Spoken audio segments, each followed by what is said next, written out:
السلام علیکم، میں ہوں آصف نواز۔ آپ دیکھ رہے ہیں ہمیں یوٹیوب سمیت سوشل میڈیا کے مختلف پلیٹ فارمز پر۔ آج ہم جس پروڈکٹ کے بارے میں بات کرنے والے ہیں اس کا نام ہے پرسا ڈی ہارننگ پیسٹ۔ اسے ہم عام زبان میں سینگ جلانے والی کریم بھی کہتے ہیں۔ یہ کریم خاص طور پر بچڑوں کے لیے بنائی گئی ہے تاکہ ان کے بڑے سینگ آنے سے پہلے ہی روک دیا جائے، یعنی اگر بچڑے کے پیدا ہونے کے بعد پہلے 7 دن کے اندر یہ کریم لگائی جائے تو اس کے سینگ نہیں نکلتے۔ اس کا طریقہ استعمال، فوائد اور احتیاطی تدابیر کے اوپر بات کریں گے۔ اس کے لیے آپ کو ویڈیو کو مکمل دیکھنا پڑے گا۔ سب سے پہلے بچڑے کے سینگ کے اوپر کے بال اچھی طرح سے کاٹ لیں تاکہ جگہ صاف ہو جائے۔ اس کے بعد باریک سی ہلکی سی تہ آپ نے لگانی ہے کومپل والی جگہ پہ، یعنی کہ سینگ والی جگہ پہ باریک سی تہ لگائیں گے کریم کی۔ زیادہ کریم لگانے کی ضرورت نہیں ہے، صرف تھوڑی سی مقدار ہی کافی ہے اس کے لیے۔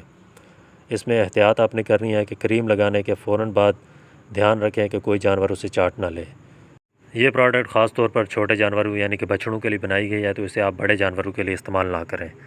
کوشش کریں کہ یہ کریم آپ کے ہاتھ، آنکھ یا منہ سے نہ لگے، اسی طرح جانور کے منہ اور آنکھ سے بھی نہ لگے۔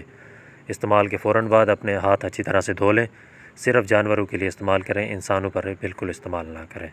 پروڈکٹ کے کچھ فائدے بھی ہیں، وہ بھی آپ کو میں بتا دیتا ہوں۔ ایک تو جو بڑے جب جانور ہو جاتے ہیں تو ان کے سینگ کٹوانے پڑتے ہیں، تو جو تکلیف ہوتی ہے اس سے بچ جاتے ہیں جانور زیادہ تر پرسکون رہتے ہیں، لڑائی جھگڑا نہیں کرتے۔ دودھ دینے والے جانور یا دوسرے جو مویشی ہوتے ہیں وہ بھی محفوظ رہتے ہیں کیونکہ سینگ سے نقصان نہیں پہنچتا۔ اب بات کر لیتے ہیں کہ یہ پروڈکٹ آپ کو ملے گی کہاں سے۔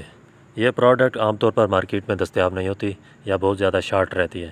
اس کے لیے آپ کو اپنے شہر کی بڑی فارمیسی یا ویٹنری اسٹور سے رابطہ کرنا پڑے گا، ورنہ آپ اگر ہمارے شہر کے قریب ہیں تو ہم سے بھی رابطہ کر سکتے ہیں۔ پھر بھی نہ ملے تو ہمارے چینل کے جو کمنٹ سیکشن ہے وہاں بھی آپ پوچھ سکتے ہیں۔ یہ تھی ہماری پرسا ڈی ہارننگ پیسٹ کی مکمل معلومات۔ اگر آپ کو ویڈیو پسند آئی ہو تو ویڈیو کو لائک کریں، اپنے دوستوں کے ساتھ شیئر کریں اور چینل کو سبسکرائب کریں تاکہ آنے والی مزید ویڈیوز آپ تک پہنچتی رہیں۔ اللہ حافظ۔